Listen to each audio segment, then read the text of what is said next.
आज के लेक्चर में हमें डिस्कस करना है order 1 of CPC parties to suit. Order 1 discuss करना है क्योंकि इंस्टीट्यूशन ऑफ सूट का सबसे पहली स्टेज होती है, या हम कह सकते हैं इंपॉर्टेंट एलिमेंट होते हैं पार्टी। किसी भी सूट के लिए, किसी भी वाद के लिए सबसे ज्यादा इंपॉर्टेंट जो फैक्टर है वो क्या है, पार्टी होती है। तो जनरली किसी भी वाद में, किसी भी सूट में दो पार्टीज होती हैं, एक प्लेंटिफ, एक डिफेंडेंट, वादी और प्रतिवादी।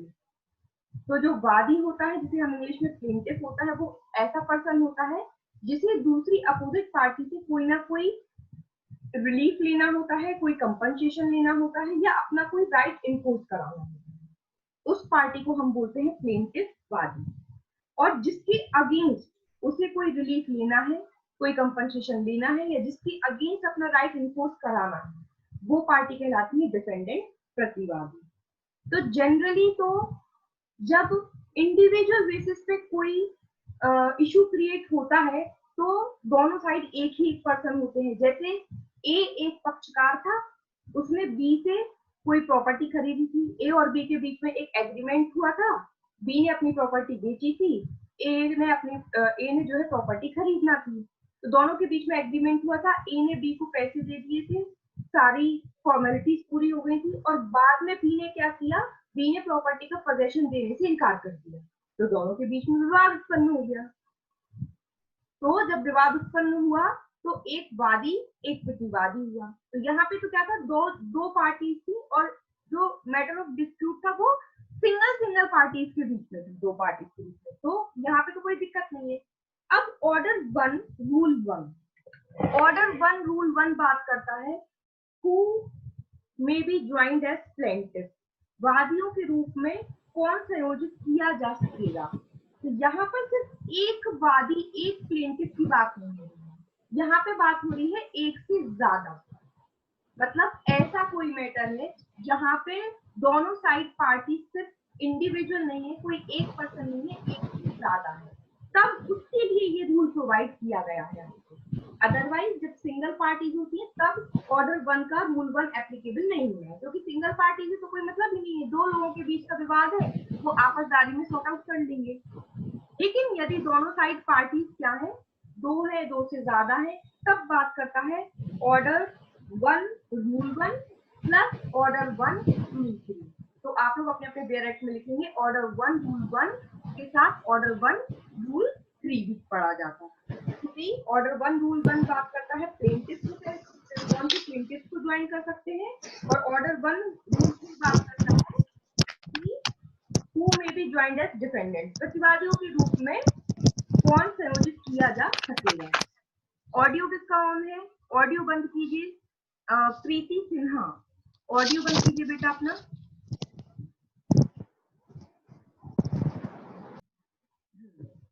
चलिए, तो हम देखते हैं अपना ऑर्डर 1। स्क्रीन शेयर कर देती हूँ मैं आप लोगों को।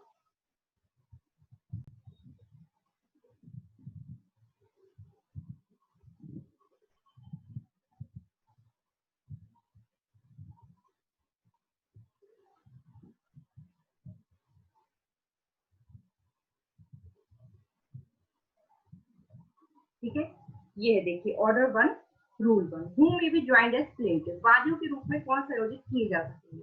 तो इसमें ये कहा है all persons may be joined in one suit as plaintiff where any right to relief in respect of or arising out of the same act or transaction or series of acts or transactions is alleged is exist in such person whether jointly, severally or in the alternative। इसमें कहा गया है कि वे सभी व्यक्ति वादियों के रूप में एक ही वाद में संयोजित किए जा सकेंगे जहां एक ही कार्य या समव्यवहार या कार्यों या समव्यवहारों की आवली के बारे में या उसमें पैदा होने वाले अनुतोष पाने का हकदार अधिकार उनमें संयुक्तः या प्रकटतः या अनुकल्पतः वर्तमान होना अभिकथित है। यहाँ पर ये कहने की कोशिश कर रहे हैं कि एक ही सूट में एक से ज्यादा लोगों को हम वादी के तौर पे जोड़ सकते हैं कब, यदि वो एक से ज्यादा लोग किसी एक पर्टिकुलर एक्ट से, किसी एक पर्टिकुलर ट्रांजैक्शन से पैदा होने वाली किसी अधिकार के कारण आपस में जुड़े हुए हैं, या तो ज्वाइंटली या सेपरेटली या अल्टरनेटिवली।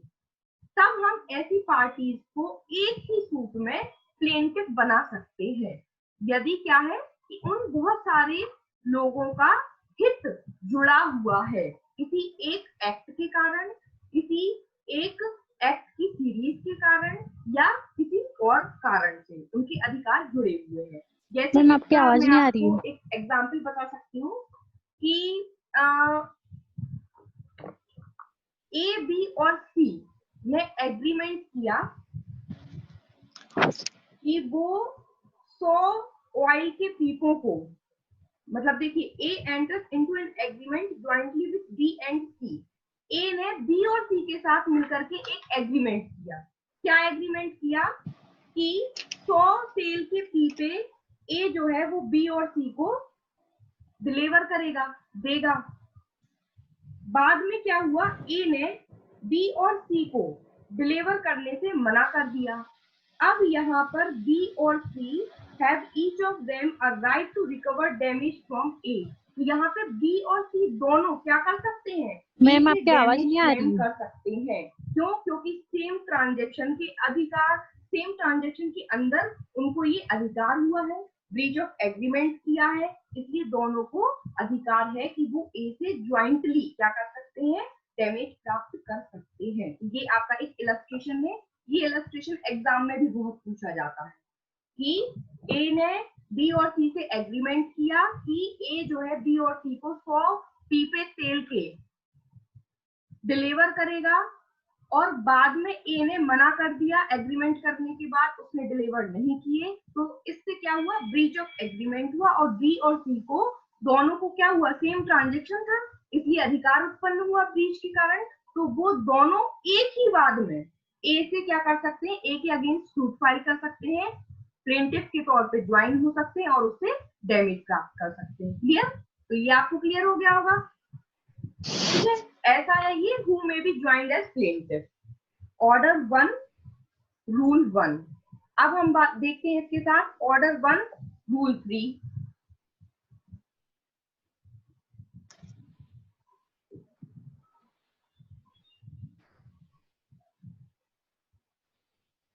हेलो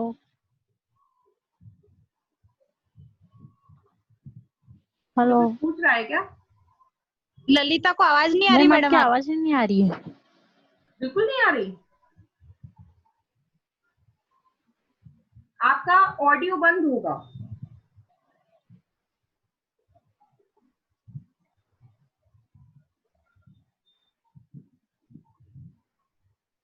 आपका ऑडियो बंद होगा। आप अपने साइड से ऑडियो म्यूट किए होंगे। आने लगी आवाज? आने लगी आवाज?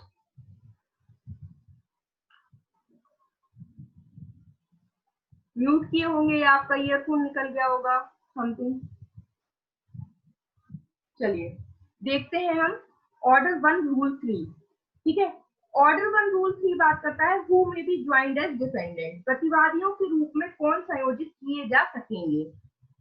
तो इसमें भी सेम चीज कही गई है कि वे सभी व्यक्ति प्रतिवादी के रूप में एक वाद में संयोजित किए जा सकेंगे जहां एक ही कार्य या संव्यवहार या कार्यों या संव्यवहारों की आवली के बारे में या उससे पैदा होने वाले अनुतोष पाने का कोई अधिकार उनके विरुद्ध संयुक्तता या पृथकता या अनुकल्पता वर्तमान होना अभिकथित है।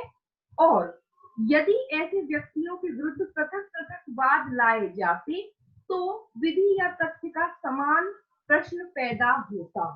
तो यहाँ पर वही बात की गई है कि सेम ट्रांजेक्शन की वजह से, सेम किसी ट्रांजेक्शन ऑफ सीरीज की वजह से यदि कोई राइट एक से अधिक लोगों के उत्पन्न हो रहे हैं किसी एक के अगेंस्ट में, तो वो डिफेंडेंट के तौर पे भी ज्वाइन हो सकते हैं। या फिर दूसरा पॉइंट क्या कहा गया है कि यदि वो लोग अलग अलग सूट फाइल भी करेंगे तो भी, अलग अलग सूट फाइल भी करेंगे तो भी उनके सूट में सेम क्वेश्चन ऑफ लॉ या same question of fact he arise होगा। तब ऐसी कंडीशन में न्यायालय क्या करेगा, वो कहेगा कि आप अलग अलग सूट फाइल ना करें, आप एक ही सूट में एज प्लेंटिव और एज डिफेंडेंट ज्वाइन हो जाए। क्लियर है ये बात?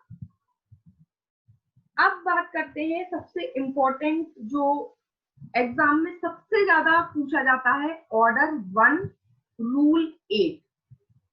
ऑर्डर 1 रूल 8 जिसे कहा जाता है रिप्रेजेंटेटिव सूट, प्रतिनिधिवाद। लिख लीजिए अपने अपने डायरेक्ट में, order 1 rule 8 is known as representative suit, प्रतिनिधिवाद। ये हमने पढ़ा था कहां पर? Res judicata section 11 explanation 6। याद आ रहा होगा आप लोगों को, रेस जुडिकेटा में पढ़ा था हमने, सेक्शन 11 एक्सप्लेनेशन 6 के साथ पढ़ा जाता है ऑर्डर 1 रूल 8। तो आप लोग यहाँ पर साथ में अपने अपने डायरेक्ट में लिखते जाएंगे। ये ऑर्डर 1 रूल 8 रिप्रेजेंटेटिव सूट, इसके साथ सेक्शन 11 का एक्सप्लेनेशन 6 स्पष्टीकरण 6 हम पढ़ते हैं। तो ऑर्डर 8 बात करता है, वन पर्सन मे sue और defend on behalf of all in same interest. एक ही हित में सभी व्यक्तियों की ओर से एक व्यक्ति वाद ला सकेगा या प्रतिरक्षा कर सकेगा।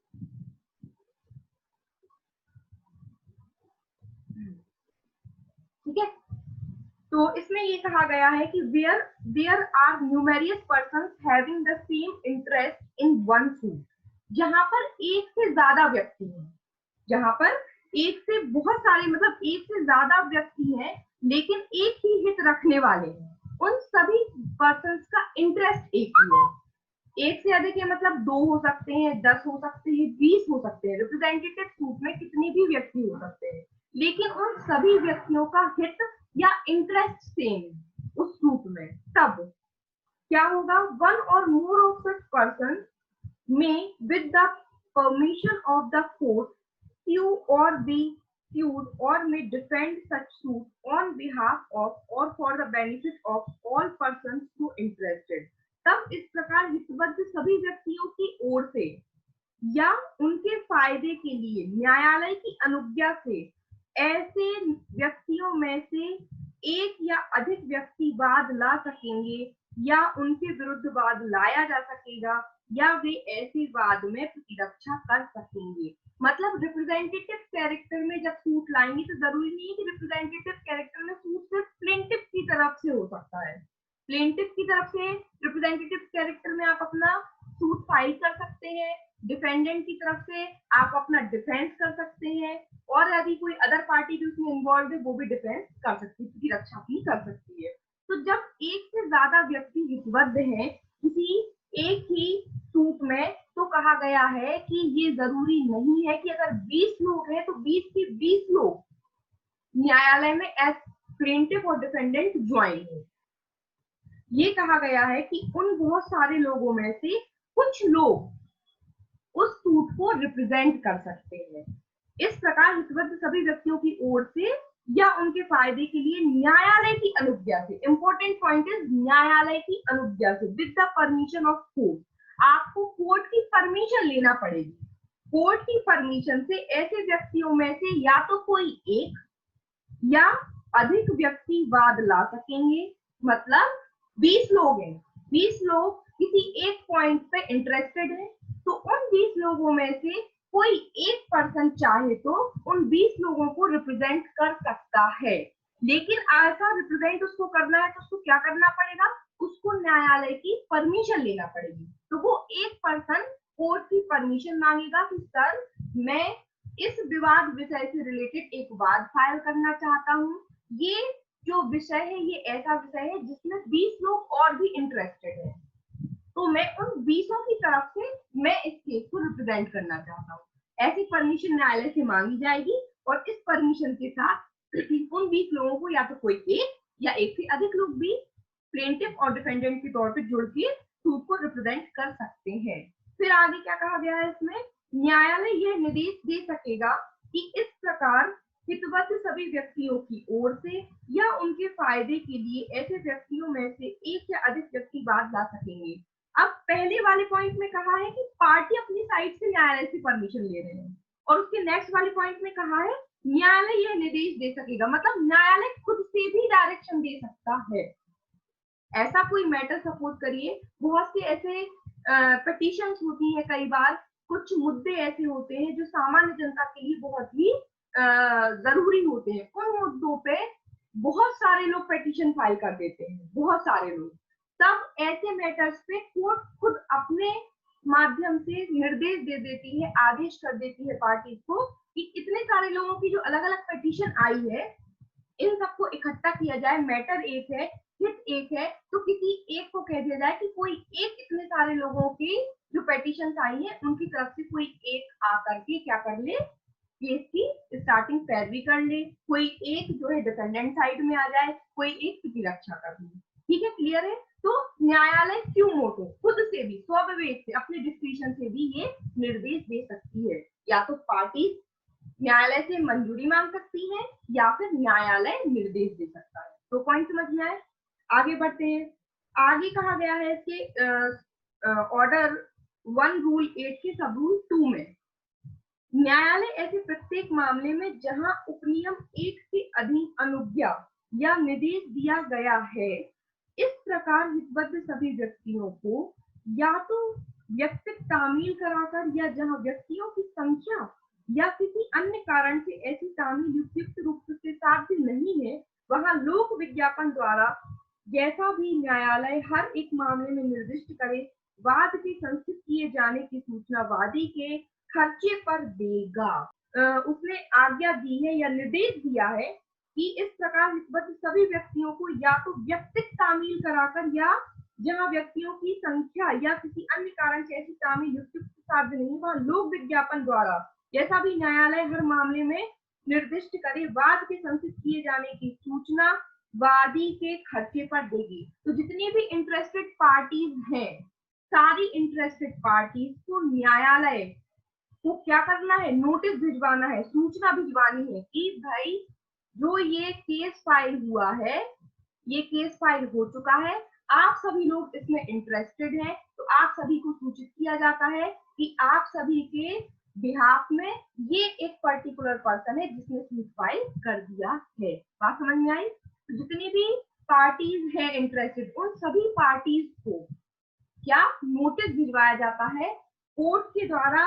इंपॉर्टेंट यहाँ पे है किसके खर्चे पर, वादी के खर्चे पर। यहाँ से क्वेश्चन बनता है प्री में कि रिप्रेजेंटेटिव सूट का प्रतिनिधिवाद जब भी दायर किया जाएगा, तो जितनी भी इंटरेस्टेड पार्टीज होती है, उन इंटरेस्टेड पार्टीज को जो सूचना भिजवाई जाती है वो किसके खर्चे पर भिजवाई जाती है, तो वादी के खर्चे पर भिजवाई जाती है। जहां और कैसे भिजवाई जाती है, बाय पर्सनल सर्विस, व्यक्तिगत रूप से तामीली करवा के भिजवानी है। लेकिन यदि व्यक्तिगत रूप से तामील नहीं की जा सकती है, सपोज करिए बहुत सारी पार्टीज है, अलग अलग डिस्ट्रिक्ट में है, तामील करवाने में बहुत समय चला जाएगा, तो फिर public advertisement, by public advertisement, लोक विज्ञप्ति जारी करके भी सूचना न्यायालय भिजवा सकती है। ठीक है, अब आगे बढ़ते हैं। आगे इसमें कहा गया है कोई व्यक्ति जिसकी ओर से या जिसके फायदे के लिए उपनियम 1 के अधीन कोई वाद संस्थित किया जाता है या ऐसे वाद में प्रतिरक्षा की जाती है, उस वाद में पक्षकार बनाए जाने के लिए न्यायालय को आवेदन कर सकेगा। अब बहुत सारी पार्टीज थी, बहुत सारी पार्टीज के बिहाफ में किसी एक पर्सन ने सूट फाइल कर दिया था, लेकिन अब कोई थर्ड पर्सन जो उस सूट में इंटरेस्टेड था वो भी चाह रहा है कि मुझे भी पार्टी बनना है। न्यायालय ने आदेश दिया या खुद पार्टी ने, किसी एक पार्टी ने आगे आकर बोल दिया कि सर ऐसा ऐसा मुद्दा है, पब्लिक इंटरेस्ट का मुद्दा है, मैं सबकी ओर से सूट फाइल करना चाहता हूँ। तो सूट तो इंस्टीट्यूट हो चुका था, लेकिन सूट इंस्टीट्यूट होने के बाद अब जो कोई और पर्सन था जो इंटरेस्टेड था, वो भी चाह रहा है कि नहीं मैं एज प्लेंटिफ या एज डिफेंडेंट ऐड हो जाऊं, तो उसको क्या करना पड़ेगा, उसको आवेदन देना पड़ेगा। तो इसमें ये कहा है कि अब जो कोई व्यक्ति जिसकी ओर से या जिसके फायदे के लिए वाद संस्थित किया जाता है या वाद में प्रतिरक्षा की जाती है, वो चाहता है कि मैं भी पक्षकार बन जाऊं, अदर इंटरेस्टेड पार्टी जो पक्षकार भी नहीं बना है, तो वो अगर पक्षकार बनना चाहता है तो उसी न्यायालय में एक एप्लीकेशन देना पड़ेगी कि सर मुझे भी एज प्लेंटिफ या एज डिपेंडेंट जोड़ दीजिए, तो वो प्लेंटिफ या डिपेंडेंट बनने के लिए एप्लीकेशन फाइल कर देगा। ठीक है, फिर इसमें कहा गया है ऑर्डर 23 के रूल 1 के उपनियम 1 के अधीन ऑर्डर 23 रूल 1 क्या बात करता है। अगर आप लोगों ने ऑर्डर की हेडिंग याद कर ली होगी तो आपको बहुत इजी हो जाएगा, और अगर याद नहीं की होंगी तो आप यही उलझ जाएंगे कि सबसे पहले तो आपको ये नहीं पता ऑर्डर 23 क्या बात कर रहा है। तो ऑर्डर 23 बात करता है withdrawal and adjustment of suit, वादों का संप्रहण और समायोजन करना। मतलब विड्रॉल मतलब कोई व्यक्ति ने सूट फाइल किया है और वो अब अपनी सूट को वापस लेना चाहता है, विड्रॉ करना चाहता है। बात समझ में आ गई। 23 ऑर्डर 23 बात करता है विड्रॉल ऑफ सूट की, कि जिस पार्टी ने सूट फाइल किया वो अपने सूट को वापस लेना चाहता है। एडजस्टमेंट मतलब वो कुछ किसी भी प्रकार का अदर पार्टी के साथ कोई एडजस्टमेंट बिठाना चाहता है, वो हो सकता है कॉम्प्रोमाइज करना चाहता हो, समझौता करना चाहता हो। पहले से सूट फाइल कर दिया, फिर उसने न्यायालय से गुहार लगाई कि सर रहने दीजिए, समझौता करवा दीजिए, दोनों पार्टी आपस में एग्री हो गई, समझौता हो जाएगा। तो ऑर्डर 23 इसी प्रकार की प्रोविजन की बात करता है, विड्रॉल और एडजस्टमेंट की। तो अब लेकिन ये चूंकि सिंगल पार्टी नहीं है, यहाँ पे रिप्रेजेंटेटिव कैरेक्टर में सूट है, बहुत सारे लोगों का इंटरेस्ट है, बहुत सारे लोगों के बिहाफ में किसी एक पर्सन ने सूट फाइल किया है। तो क्या वो एक पर्सन जिसने सूट फाइल किया है वो ऑर्डर 23 के अंतर्गत सूट विड्रॉ कर सकता है? क्या वो सूट को एडजस्ट करा सकता है? नहीं करा सकता। क्यों? क्योंकि वो उसका पर्सनल मैटर नहीं है, वो सूट फाइल किया है लेकिन इंटरेस्टेड उसमें बहुत सारे लोग हैं, और भी लोग तो इंटरेस्टेड हैं। इसलिए जब उसको ऐसा करना है तो क्या करना होगा? तो देखिए इसमें लिखा है कि ऑर्डर 23 के नियम 1 के उपनियम 1 के अधीन ऐसे वाद में दावे के किसी भाग का परित्याग नहीं किया जाएगा। मतलब आप विड्रॉ नहीं कर सकते, छोड़ नहीं सकते किसी पार्ट को, और उस आदेश के नियम 1 के उपनियम 3 के अधीन ऐसे वाद का प्रत्याहरण नहीं किया जाएगा, और उस आदेश के नियम 3 के अधीन ऐसे वाद में कोई करार या समझौता या सुष्टि भी अभिलिखित नहीं की जाएगी जब तक कि न्यायालय ने इस प्रकार रितबद्ध सभी व्यक्तियों को उपनियम 2 में विनिर्दिष्ट रीति से सूचना वादी के खर्चे पर ना दे दी हो। अब यदि जिस पार्टी ने रिप्रेजेंटेटिव कैरेक्टर में सूट फाइल किया था वो चाहता है कि उस सूट में कोई समझौता कर ले या उसको विड्रॉ कर ले या उसमें का कोई पोर्शन छोड़ दे, तो ऐसा वो तब तक नहीं कर सकता जब तक न्यायालय उसी के खर्चे पर जिसने सूट फाइल किया है, मतलब वादी के खर्चे पर, न्यायालय इस बात की सूचना बाकी सभी इंटरेस्टेड पार्टीज को नहीं पहुंचा देता। मतलब न्यायालय को पहले इस चीज की सूचना सारी अदर इंटरेस्टेड पार्टीज को पहुंचानी पड़ेगी कि ये जो पर्टिकुलर प्लेंटिफ है जिसने आपके बिहाफ में सूट फाइल किया है, ये सूट को विड्रॉ करना चाहता है, किसी प्रकार का समझौता करना चाहता है, पुष्टि करना चाहता है, या फिर कोई पोर्शन छोड़ना चाहता है। तो इसकी सूचना पहले न्यायालय को पूरे इंटरेस्टेड पार्टीज को भिजवानी होगी, उसके बाद ही आगे ऑर्डर 23 के अंतर्गत ऐसा कोई स्टेप लिया जा सकेगा। ठीक है, आगे बढ़ते हैं। आगे कहा गया है जहां ऐसे वाद में वाद लाने वाला या प्रतिरक्षा करने वाला कोई व्यक्ति वाद या प्रतिरक्षा में सम्यक तत्परता से कार्यवाही नहीं करता है, वहां न्यायालय उस वाद में वैसा ही हित रखने वाले किसी अन्य व्यक्ति को उसके स्थान पर रख सकेगा। अब रिप्रेजेंटेटिव कैरेक्टर में जिस पर्सन ने सूट फाइल किया था या रिप्रेजेंटेटिव कैरेक्टर में जो सूट को डिफेंड कर रहा है डिफेंडेंट, पहले तो तुमने सूट फाइल कर दिया नेता बन के कि अरे हम सबको रिप्रेजेंट करेंगे, हम सबकी तरफ से जो है केस लड़ेंगे, लेकिन बाद में तुम प्रोसीडिंग्स में इरेगुलरिटी दिखाने लगे, अब तुम्हारा मन नहीं लग रहा है, न्यायालय को भी समझ में आ गया कि यार अभी सामने वाला इंटरेस्टेड नहीं ले रहा है, ढंग से कार्यवाही में ना तो उपस्थित हो रहा है ना कुछ अच्छे से प्लीडिंग कर रहा है। तब अगर न्यायालय को ऐसा लगता है कि कोई व्यक्ति जो है वो सम्यक तत्परता से कार्यवाही नहीं कर रहा है, तब न्यायालय खुद क्या कर सकता है, किसी दूसरे व्यक्ति को रिप्लेस कर देगा कि भैया तुम ढंग से नहीं कर पा रहे हो प्रोसीडिंग, तो जो दूसरा इंटरेस्टेड पर्सन है उसको तुम्हारी जगह पे क्या कर देंगे, रिप्लेस कर देंगे, इसको हटा दिया जाएगा, दूसरी पार्टी को बुला लिया जाएगा कि आप आगे की पैरवी करो। ठीक है, नेक्स्ट सब रूल 6, इस नियम के अधीन बाद में पारित डिक्री उन सभी व्यक्तियों पर आबद्ध कर होगी जिनकी ओर से या जिनके फायदे के लिए यथास्थिति वाद संस्थित किया गया है या ऐसे वाद में प्रतिरक्षा की गई है। ये है रेस जुडिकेटा से रिलेटेड।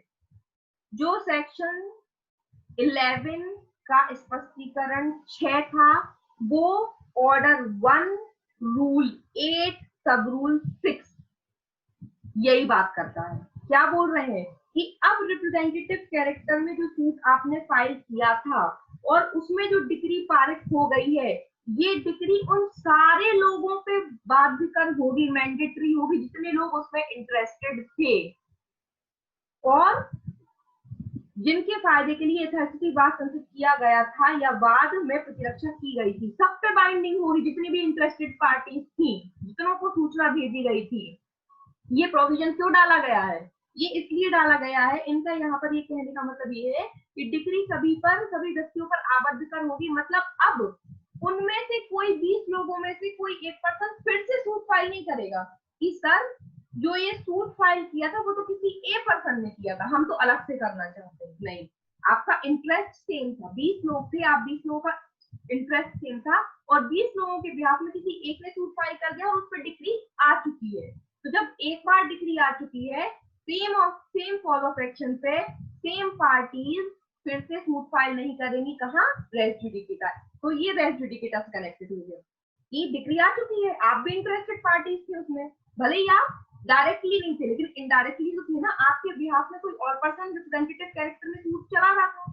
तो अब आप क्या नहीं कर सकते, आपको पर ये डिक्री बाइंडिंग है, आप फिर से कोई और सूट फाइल नहीं कर सकते। यहाँ पर इसका कहने का मतलब ये है। अब आगे इसमें क्या लिखा गया है, एक स्पष्टीकरण एक्सप्लेनेशन दिया गया है।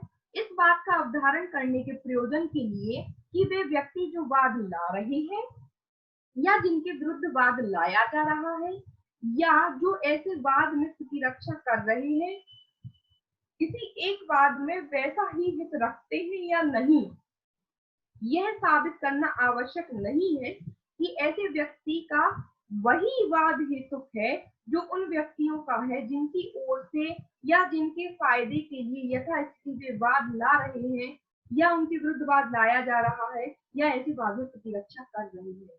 वो ये कह रहे हैं कि अगर हमें ये पता करना है कि जो व्यक्ति रिप्रेजेंटेटिव कैरेक्टर में सूट लाए हैं तो हम कह रहे हैं कि दूसरे व्यक्ति भी इंटरेस्टेड है, तो ये साबित करने के लिए कि दूसरे व्यक्तियों का इंटरेस्ट है, आपको ये साबित नहीं करना होगा कि उन सभी का कॉज ऑफ एक्शन भी सेम है। मतलब किसी एक पॉइंट पे 20 लोग इंटरेस्ट रखते हैं, 20 लोगों का हित जुड़ा हुआ है किसी एक मुद्दे से, लेकिन ये जरूरी नहीं है कि उन 20 लोगों के पास कारण भी एक समान हो, कॉज ऑफ एक्शन एक जरूरी होना नहीं है। अब जैसे सपोज करिए, इससे रिलेटेड मैं आपको एक केस बताती हूँ। सिगरेट पे बैन लगा था, बीड़ी या सिगरेट पे बैन लगा था, तो उसके लिए पीआईएल फाइल हुई थी। तो उस पीआईएल का मुद्दा क्या था, उस पीआईएल में बहुत सारे लोग, पूरी इंडिया के बहुत सारे लोग इंटरेस्टेड थे ना। लेकिन जरूरी नहीं है कि सिगरेट को बैन करवाने के पीछे जितने इंटरेस्टेड लोग थे उन सभी का कारण एक समान हो सकता है किसी को धुएं से प्रॉब्लम हो इसलिए बैन कराना चाहता हो सकता है किसी को अस्थमा की प्रॉब्लम हो इसलिए बैन कराना चाहता हो सकता है कि किसी को पसंद ही ना हो, उसको कोई प्रॉब्लम नहीं, ना उसे धुएं से प्रॉब्लम है, ना उसे बस उसको इरिटेशन होती है, उसको एनवायरमेंट की चिंता है। तो मतलब सबका कॉज ऑफ एक्शन कारण अलग अलग हो सकता है लेकिन हित तो बराबर है ना, इंटरेस्ट तो जुड़ा है। इंटरेस्ट एक है हेल्थ कि भैया ये जो है जरूरी नहीं है। हो सकता है कुछ लोगों को इसलिए बैन कराना था कि उनको अच्छा नहीं लगता है कि हमारे छोटे छोटे बच्चे हैं वो देखते हैं कि लोग सिगरेट पीते तो कल के दिन ये बड़े होंगे ये भी पिएंगे। सबका कॉज ऑफ एक्शन अलग हो सकता है लेकिन इंटरेस्ट सेम होना चाहिए। ठीक है ना, बात समझ में आई? तो रिप्रेजेंटेटिव कैरेक्टर में जब भी सूट फाइल होंगे तो जितने भी लोग इंटरेस्टेड हैं तो ये डिटरमाइन करने के लिए कि वे वैसा ही हित रखते हैं या नहीं, उसको प्रूव करने के लिए कॉज ऑफ एक्शन सेम होना जरूरी नहीं। तो यहाँ से क्वेश्चन भी बनता है कि ऑर्डर 1 रूल 8 के अंतर्गत जब प्रतिनिधि स्वरूप में वाद लाया जाता है तो हित समान होना चाहिए या कॉज ऑफ एक्शन समान होना चाहिए, तो हित समान होना चाहिए, इंटरेस्ट समान होना चाहिए। कॉज ऑफ एक्शन सेम होना जरूरी नहीं है। To file representative suit there must be same interest, same cause of action is not necessary. Same interest होना जरूरी है, सेम कॉज ऑफ एक्शन होना जरूरी नहीं है। क्लियर हुआ? ये था आपका रिप्रेजेंटेटिव कैरेक्टर में सूट। तो आज का टाइम तो खत्म होने वाला है, इतना टाइम नहीं बचा है कि हम आगे और भी पढ़ सकें। तो यदि आपको इससे रिलेटेड कोई डाउट हो रहा हो तो आप पूछ लीजिए। आप लोग अपना ऑडियो ऑन कर लीजिए और कोई भी डाउट है तो पूछ लीजिए।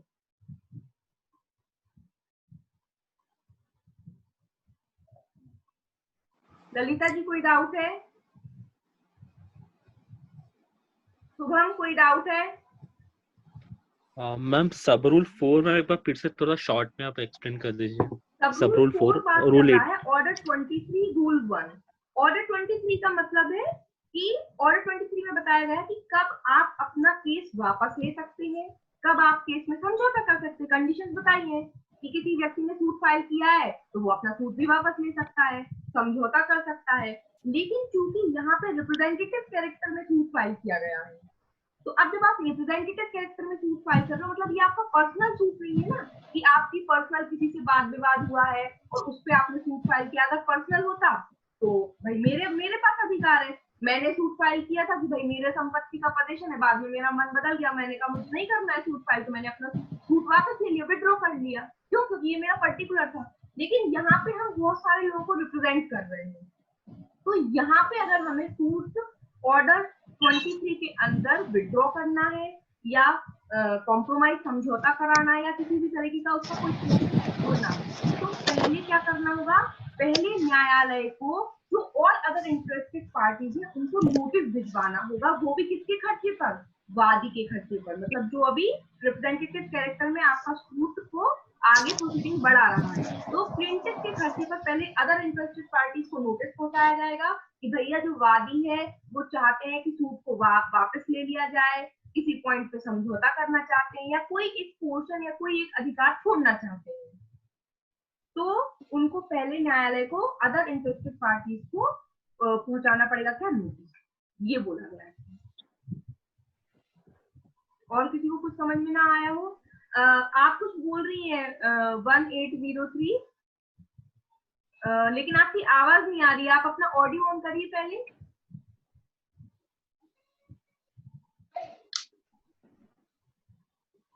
और किसी को कुछ पूछना है?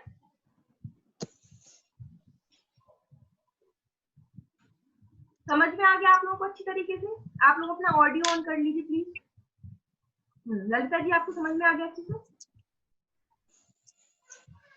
माइक कहाँ है आपका? आवाज नहीं आ रही मुझे।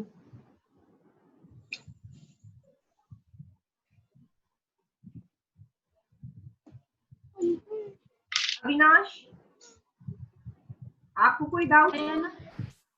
की आवाज जो जीजू के मोबाइल में आ रही थी वो मैडम की आवाज मेरे को आ रही है, इसमें बंद हो गया। चलिए ठीक है। हाँ बिल्कुल भी नहीं आ रही है। नेक्स्ट क्लास से अरे चल रही थी थोड़ी देर पहले तो। यहाँ से तो कट जाता है ना। 1 रूल 9 रूल 10 अरे अभी और थोड़ी देर पहले भी चल रूल 30 ये भी लगा के ये देखिए, भी बहुत ज्यादा इम्पोर्टेंट है, फ्री में पूछा जाता है। फिर तो किसी भी स्टेट एक बार एग्जाम खोल आप के लगा के देंगे देखो। यहाँ से क्वेश्चन बनता है। तो ऑर्डर 1 में जो इम्पोर्टेंट रूल है वो ध्यान रखिए। Order 1 rule 1 rule 3 rule 8 rule 9 rule 10 और रूल 30, इतने टोटल इसमें 13 ऑर्डर है। 13 ऑर्डर में से हमें कितने पढ़ने हैं? 1 पढ़ना है, 3 पढ़ना है, 8 पढ़ना है, 9 पढ़ना है, 10 पढ़ना है और 30 पढ़ना है। ये 5-6 रूल हमें इसमें से पढ़ना है, 13 में से 5 को पढ़ना है, लेकिन इनको बहुत अच्छे से पढ़ना है और अच्छे से समझ लेना है। कि आप ऐसा पढ़िए कि एक बार समझ लिया तो आपको बार बार दिक्कत ना हो। अब कभी भी पहले कितना है, एक बार पढ़े आपको समझ। अब मैंने आपको ऑर्डर 1, 3 और 8 पढ़ा दिया है, तो आप इसको एक बार डायरेक्ट से जरूर पढ़ना अभी क्लास के बाद। और कोई भी डाउट हो तो आप मुझसे पूछ लीजिए, ठीक है? चलिए आज की क्लास हम यहीं पे एंड करते हैं। नेक्स्ट क्लास में हम जो है कंटिन्यू करेंगे। Thank you ma'am. Thank you. Welcome. Thank you. Ma'am, thank you ma'am. Welcome.